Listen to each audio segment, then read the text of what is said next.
Hello, everybody. On this day in 1936, the Jarrow Marchers set off. Jarrow had been a pretty prosperous town.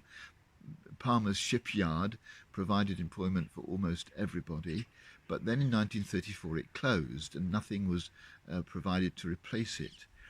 And so the town council decided that without the support of any political party or the trade unions, that they would bring to the attention of the people at the heart of government in London the needs of this town, which they thought might be a little bit neglected up in the north east.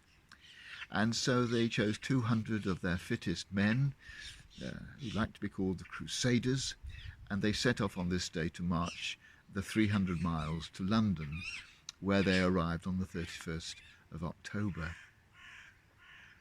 This iconic incident reminds us, I think, of the need never to let governments get away with neglecting the poor, and to do what we can to support any efforts to persuade governments to be generous and fair with people who are unemployed or are on the poverty line or below. But it also reminded me how important it is today and every day what our job is. It interests me when I'm watching quiz shows, as Muriel and I do quite a bit, that if contestants are asked to identify themselves, they ask their name and their occupation. It's almost as if the two things are equally important in the person's identity. And I think for many of us, the job that we do is part of who we are. It helps us to have some sense of worth, some sense of value. And so today I want to be grateful that my job has been one in which that kind of sense of identity has been clear for me and helpful to me. In fact, it has shaped me. And I think that's true of many of us and the jobs that we do.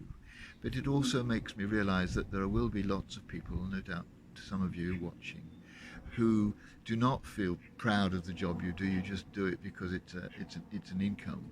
It's not an identity that you would willingly embrace.